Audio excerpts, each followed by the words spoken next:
नमस्कार, news take के Y factor में आपका स्वागत है। मैं हूं योगेश मिश्र। प्लास्टिक का उपयोग आपकी ज़िंदगी में रोज़ बरोज़ कहीं न कहीं किसी न किसी काम में ज़रूर होता होगा। ज़रूर प्लास्टिक आपकी ज़िंदगी का अभिन्न हिस्सा बन गया होगा, लेकिन प्लास्टिक आज की तारीख में हमारे वैज्ञानिकों के लिए बेहद चिंता का विषय है। प्लास्टिक हर जगह मौजूद है, चाहे वह बड़े आकार में या माइक्रो यानी अति सूक्ष्म आकार में। वैज्ञानिकों की चिंता यह है कि मानव रक्त में प्लास्टिक मिले हैं। ये प्लास्टिक पूरी बॉडी में कहीं भी ट्रेवल कर सकते हैं, जो किसी भी आदमी के जीवन के लिए बहुत ही खतरनाक हो सकते हैं। वैज्ञानिकों ने इस पर चिंता जताई है, इस पर काम शुरू किया है कि आखिर इससे बचा कैसे जाए। लगभग 80% लोगों में प्लास्टिक के कण पाए गए हैं। शोध से पता चला कि प्लास्टिक के कण शरीर के भीतर यात्रा कर सकते हैं, अंगों में बने रह सकते हैं।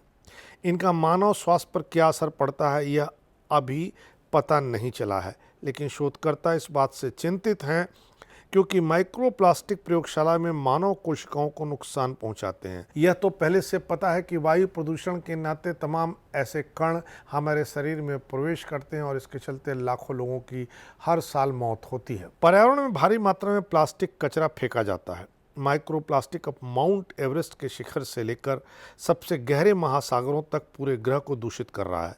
यह पहले से पता है कि लोग भोजन और पानी के साथ साथ सांस लेने के माध्यम से प्लास्टिक के छोटे कणों को अपने भीतर ले जा रहे हैं। प्लास्टिक के कण शिशुओं और वयस्कों के मल में पाए गए हैं।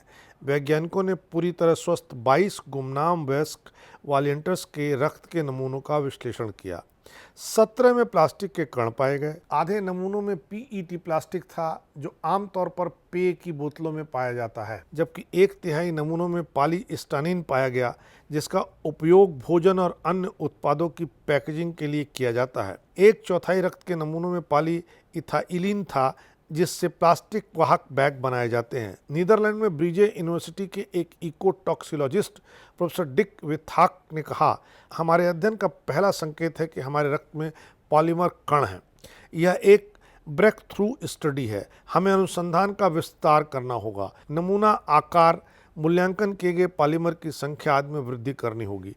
कई समूहों द्वारा आगे के अध्ययन पहले से ही चल रहे हैं। उन्होंने कहा कि निश्चित रूप से चिंतित होना चाहिए, क्योंकि ये प्लास्टिक के कण पूरे शरीर में घूम रहे हैं। पिछली स्टडी से पता चला है कि वयस्कों की तुलना में शिशुओं के मल में माइक्रोप्लास्टिक 10 गुना अधिक था। प्लास्टिक के बोतलों से खिलाए गए बच्चे एक दिन में लाखों माइक्रोप्लास्टिक कण निगल रहे हैं। उन्होंने कहा कि हम समान रूप से यह भी जानते हैं कि बच्चे और छोटे बच्चे रासायनिक और कण जोखिम के प्रति अधिक संवेदनशील होते हैं। यह बहुत चिंतित करने वाली बात है। बड़ा सवाल यह है कि यह कण हमारे शरीर में कहाँ व्याप्त हैं और ये कण हमारे शरीर में कहाँ जा रहे हैं, इन्हें कहाँ ले जाया जा रहा है। क्या उन्हें उन अंगों में ले जाया जाता है जैसे कि ब्लड ब्रेन बैरियर को पार करना? क्या मानव शरीर में मिलने वाला माइक्रोप्लास्टिक का यह अस्तर ट्रिगर करने वाला नहीं है?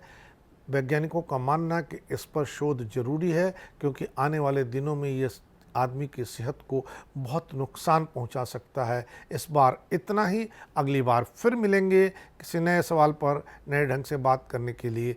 तब तक के लिए नमस्कार।